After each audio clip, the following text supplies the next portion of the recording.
ang katotohanan. Noong pong nakaraang halalan, ako po ay inimbitahan na pakasama. Pinatay ng building. Huwag niyong patayan ang mga.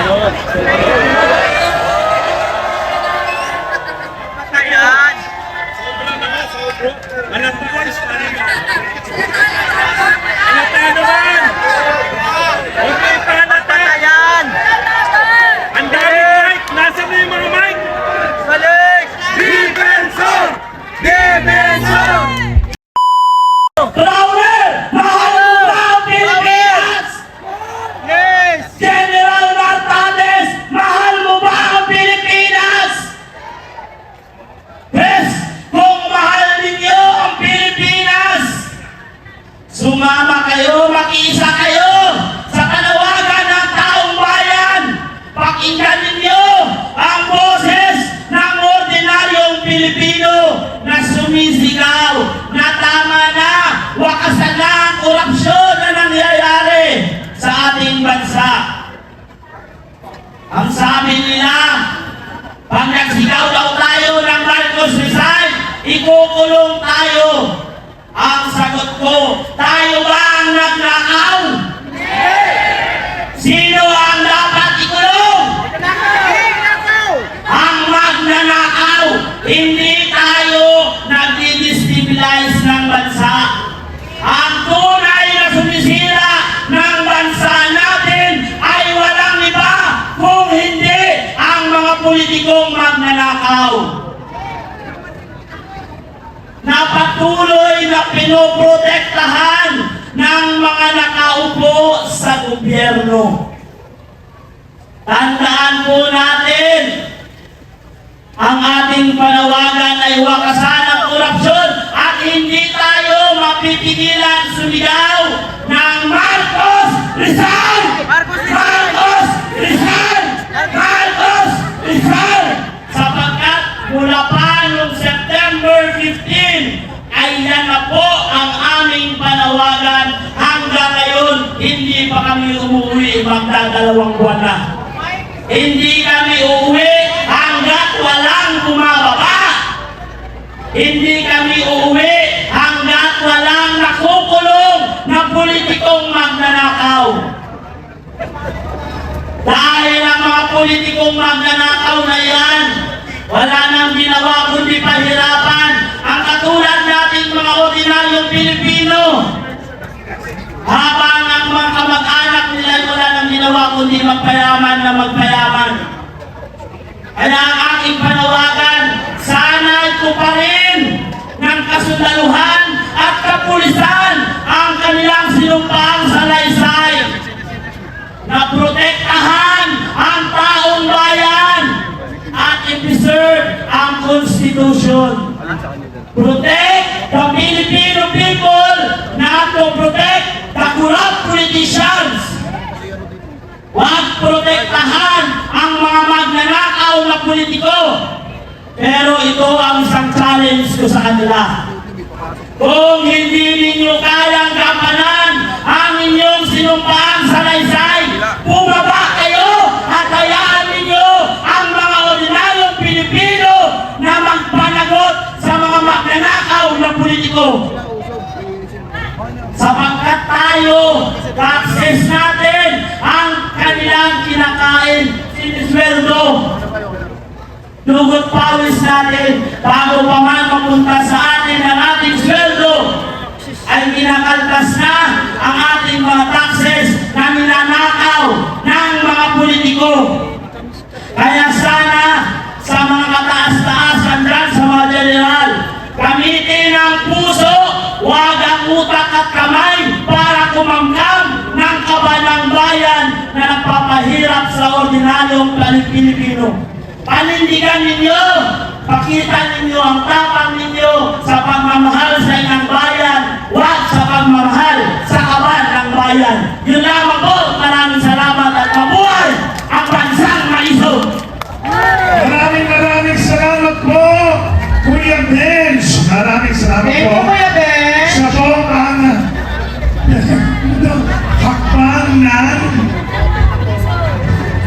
hakbang ng may sog. Yan, maraming kilala nyo ang next speaker natin. Oo, kasi ito tawag dito, hindi na siya bago sa atin eh. Tayo, kasi syempre, matagal na po namin siya nakilala, at nakilala po namin siya na mabait na tao. Alam ko yun. Super bait talaga itong tatawagin natin. Alam mo yun. Sana nakikinig ka, di ba? Yung mabait na tao.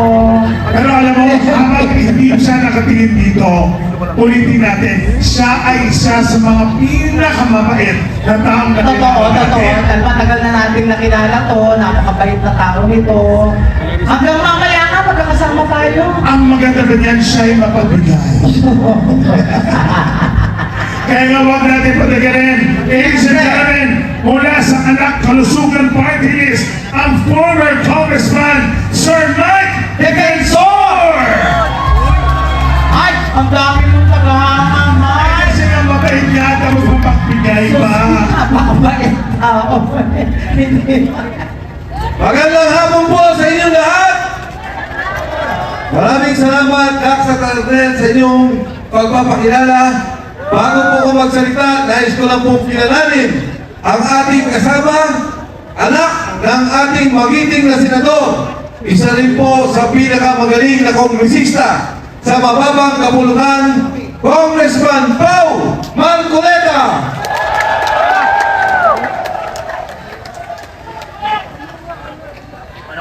Alam nyo mga kasama, habang tayo po ay nandito sa EDSA, tayo rin ay kaisa sa ginagawang pagkilos ng ating mga kapatid sa Iglesia ni Cristo dyan po sa Luneta.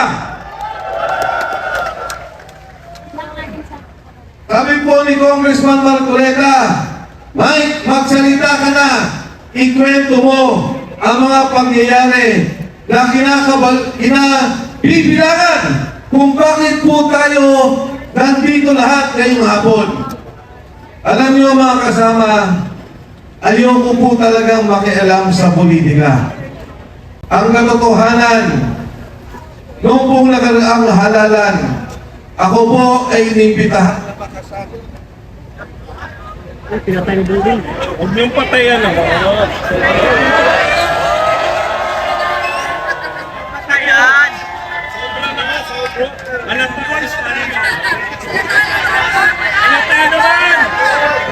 Huwag niyong palatan. Ayan. Ang dami mic! Nasaan na yung mga mic? Balik. Defensor! Defensor! Defensor! Defensor! Bakit walang mic? Ang daming mikropono. Hiraman niyo yan, oh. Hoy, ibigay niyo yung dalawang bading. Ibigay niyo yung mic niyo. Yung mga MC. Ipahiram niyo yung mga MC. Ba't ayaw niyo ipahiram yung mic niyo? Ibigay. Asa na? Ibigay kay Mike ang para kay Mike. BBM resign! BBM resign! BBM resign! BBM resign! BBM resign! Pinagpatayan ko ng mic si Mike. BBM resign! BBM resign! Nakakalungkot. Ayan na! Sa wakas! Tripod! Tripod! Tripod. Hello, hello, ayan na. Ayan na oh!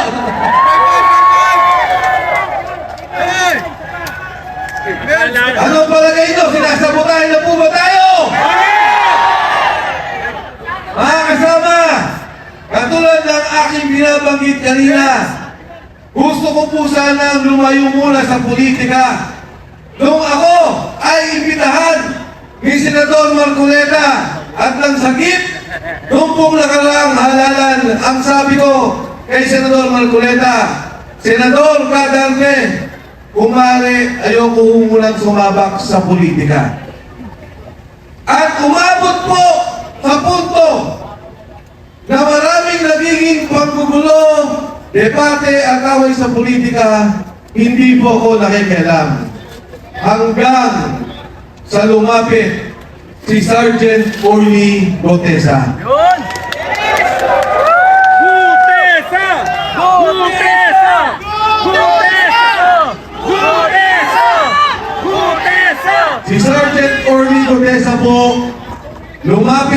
akin, ang sabi, dahil nung panahon na yun, chairman ng Blue Ribbon Committee, si Senador Dante Marcoleta.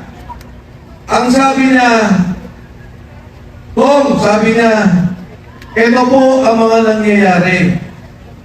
Nag-deliver po kami ng pera.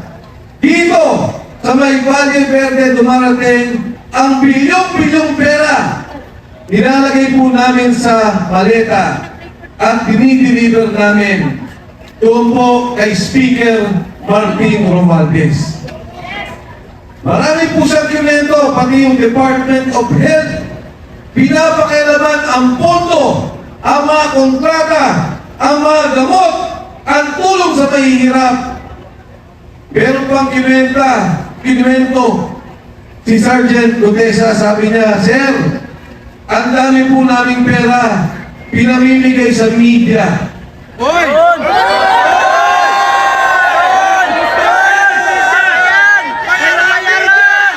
Tama yan, mga bayaran! Ang sabi ko, Sergeant Gutesa, mas maganda na ikwento mo yan kay Senador Marcoleta. Mas magandang siya ang makadinig dahil siya naman ang taga-pamahala, ang pinuno ng Blue Ribbon Committee. Kaya po nakita kami. Sabi ko kay Senador Marcoleta, Kadante, pakinggan mo lang. Sabi niya, Mike, totoo ba yan? Yan bang taong yan kilala mo? Sabi ko, pakinggan mo. Tingin mo ako ano sasabihin niya at magugulat ka. Nakita po kami. Kinuwento ni Sergeant Gutesa kung ano yung ginagawa nila na bigayan ng pera. Ang katunayan mo, ngayon ko lang nalaman na yung isang maleta pala kaya maglaman ng 48 million pesos. Tabi pala tayo. At yung pala pong 1 milyong piso, ang kalagahang bigat ay 1 kilo. Na muna kayo maingay. Hindi na ko sila bibilan ng pera. Kinikilo ang pera para malaman kung magkano. Kilo-kilo! Puta! Kilo! Magugulat kayo nung kinuwento niya. Disyembre, isang delivery, 2.5 billion pesos ang pinaliver. Inaakyat sa bahay ni Saldico. Wala po Valle Verde. May bahay si Saldico. Doon po kinikilo pera, binibilang, ilalagay sa maleta. Dadalhin sa bahay ni Saldico. Yan po sa Shangri-La Horizon sa BGC. Inaakyat lahat ng maleta at pinababa muli. Hindi ko pa maintindihan, tinanong ko, Sarge, bakit inaakyat pa yung maleta ang bibigat? Pagkatapos ibababa muli. Sabi niya, Sir, hindi ko rin po alam. Pero ganun po ang yung ginagawa.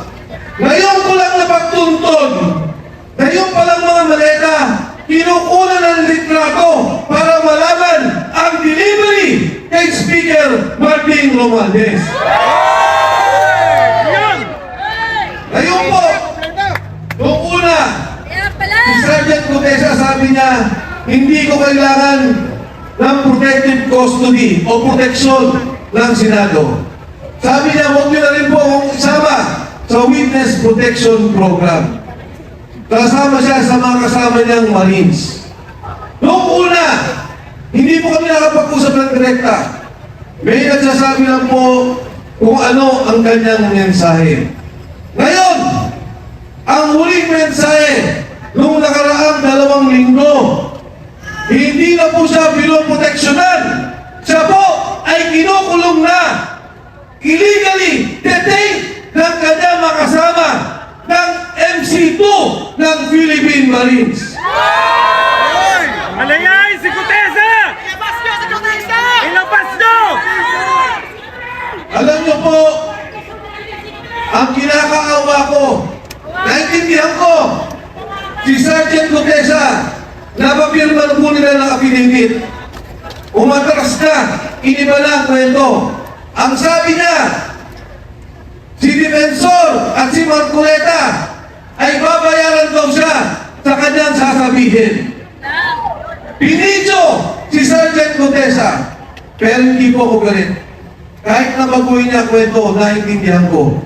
Dahil pag ang pamilya mo at asawa mo, ang mga anak mo, ang tinakot, naiintindihan ko, Sergeant Contessa, huwag kang mag-alala, naiintindihan ka, nasaan bayan ng Pilipino.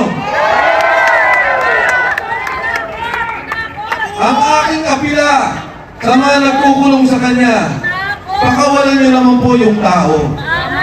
Total naman, napapirma niyo na. Nagbago na ng salita. Total naman, na-video nun niya.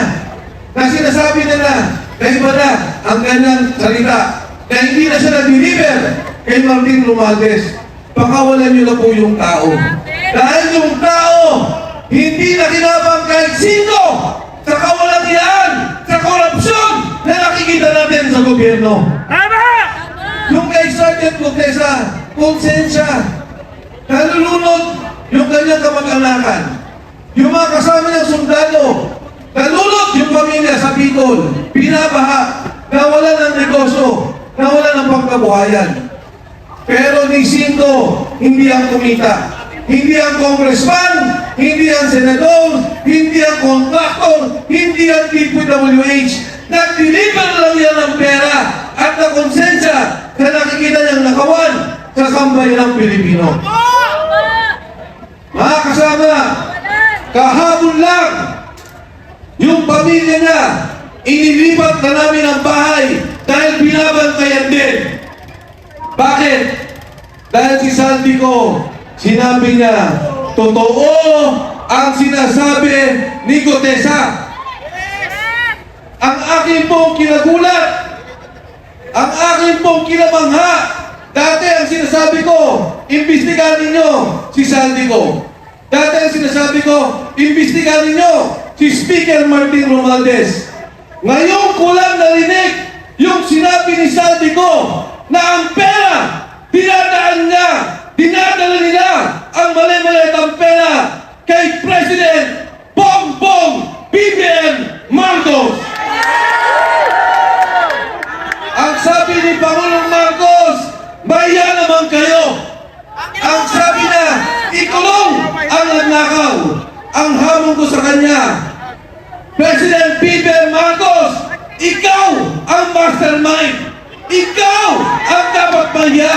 Ikaw ang dapat ikulong ng sambayanang Pilipino.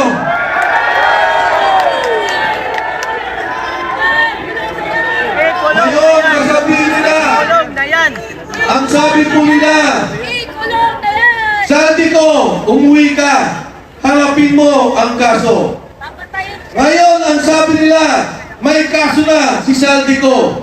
Nung araw, ang sabi nila, wala silang kaso kay Saldi ko. Nung sila na ang tinuro, Speaker Martin Romualdez, President Bongbong Marcos, biglang nagkakaso, biglang papauwiin dito.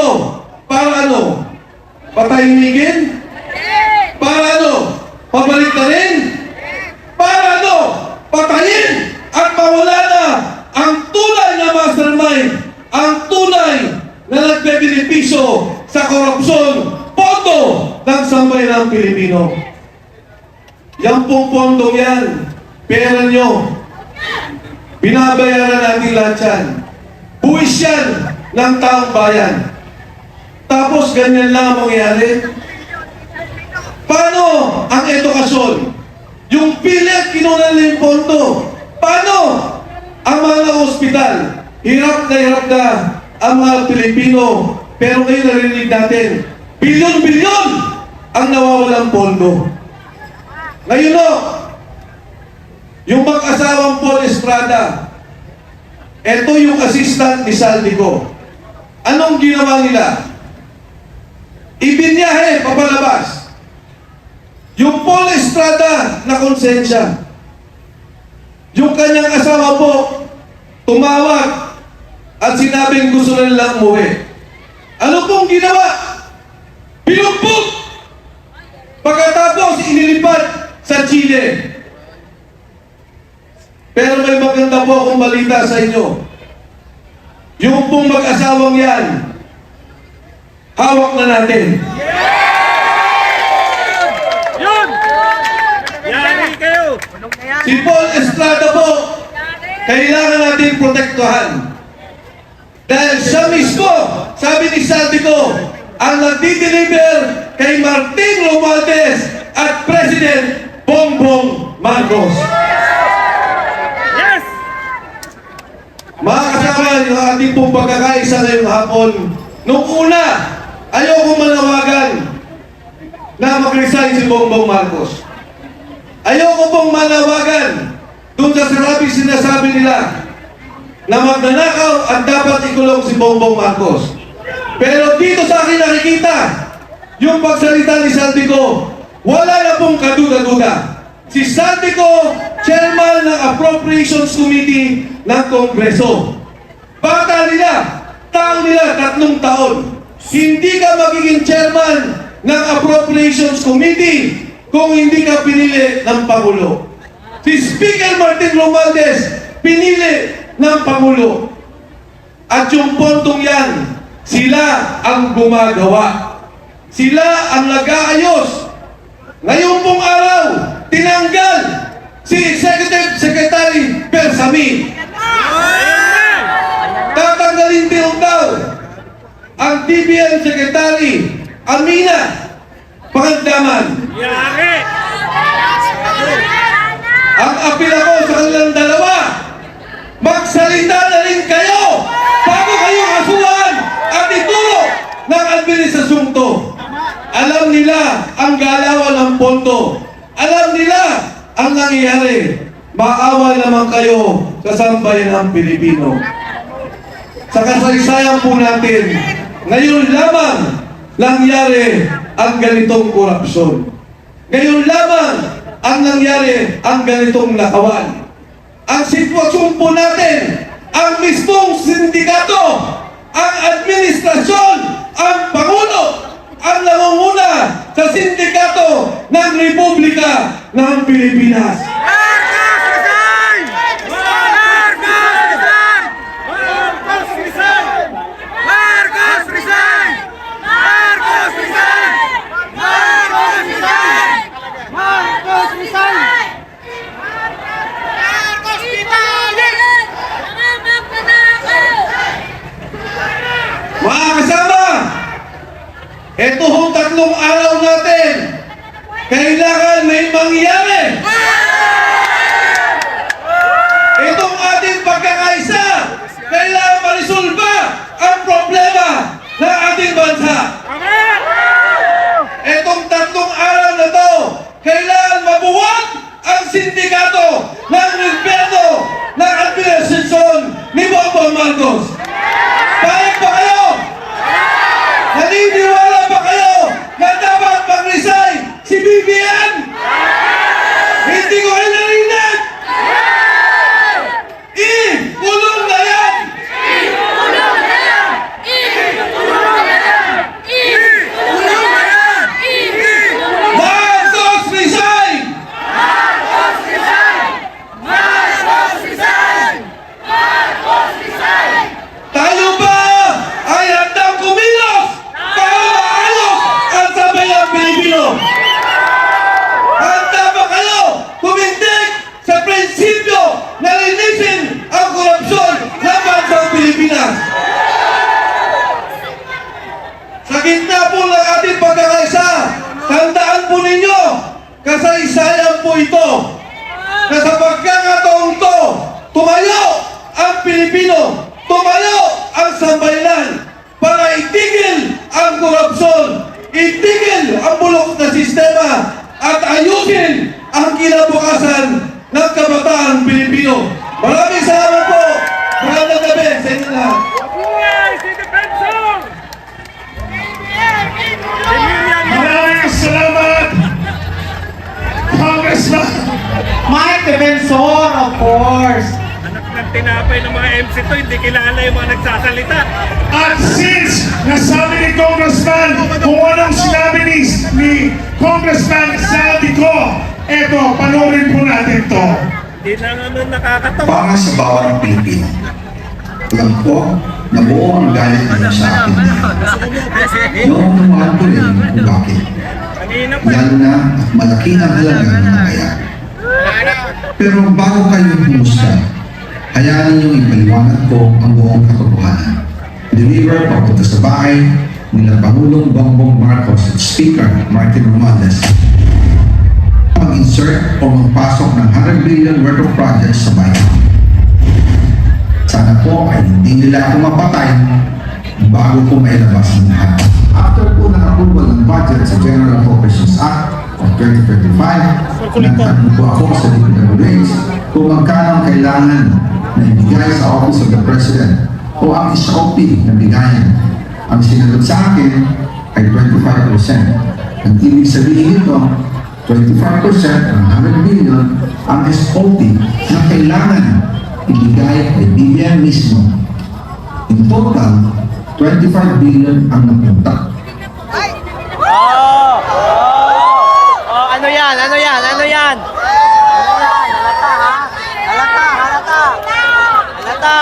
Walang patayan ng ilaw. Halata, ha? Hoy!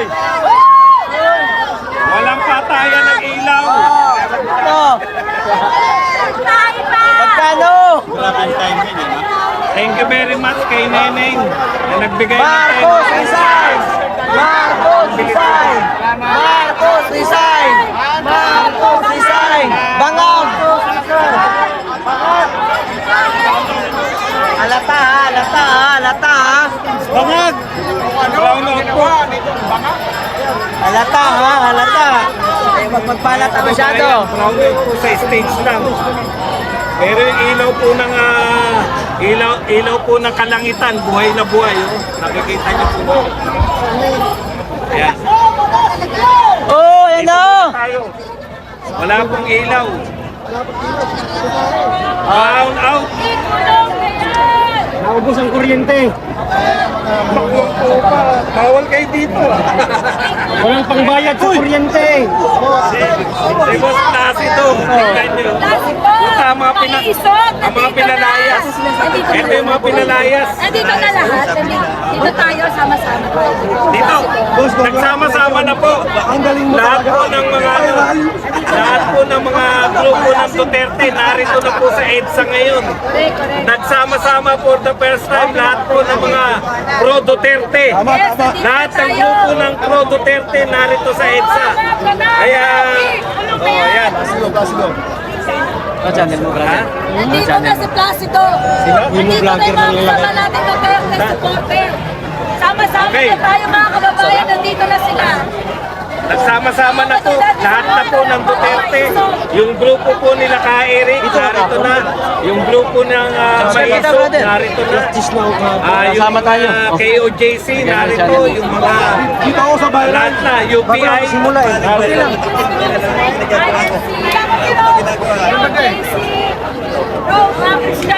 Brownout po rito, hindi po kami makapag-program pero tuloy-tuloy po tayo. Baka ano yan? Kapatid. Sinasadya ba? Narito na tayo, hindi natin alam, no? Matapos po, Ay, may dinirito naman pala kung ano. Pwede naman pala, no? si Congressman Defensor, Mike Defensor. At talagang madamdamin. Madamdamin niyang pinahayag ang kanyang mga salubungin. At ang panawagan niya na Ayaw mo na ko hinahanap eh. Kasi BBM ikaw resign. pinag-uusapan namin Ayan. kahapon, nila Axel Badong. Sasama ka namin dito. Kasi pwede ka lang magsalita. Pwede ka lang magsalita. Salita ka dito sa stage. Ayan po, patuloy pa rin po dumarami ang mga tao rito. Marami na po ang tao rito at patuloy pa pong dumarami. Lalo na nung nabalitaan nila na narito na si Badong.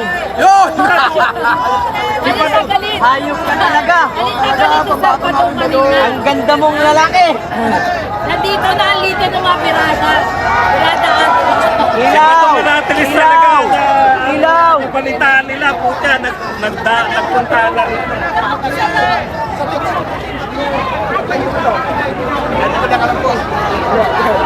Ito, legal na eh. Hindi. Yan ba to? Ginadahagi na. Ayan ha, nagsimula tayo kasi nung namatay ang ilaw, namatay din yung live natin. Alright. Walang ilaw mga kababayan. Tayo sinasagot tayo mga kababayan. Walang ilaw na yan. Kargado, ano ba sabi mo? Walang At ilaw. patuloy yung nagdadatingan yung mga kababayan natin. Ayan na. Ayan na. Walang kuryente, brown out! Kabayan ba kayo sa kababayan mo? Hindi nagbayad si Pater. Punong-puno na ho tayo mga kababayan, pero may mga dumarating pa. Yan, puno na tayo, oh. Dong, pepista ako dyan mamaya. Dong, okay lang. Mag-iikot lang ako. Pepista ako dito mamaya. Pero, babalik na. Tropa naman. Ano tayong problema dyan? Sipur ko lang. Lakas na nga eh. Lakas mga abuse mo eh. Tayo na lang, parang mga agad teachers, di ba dong? Kaya nga, siyempre, mga kababayan, ang dami ng tao rito, linaho kayo.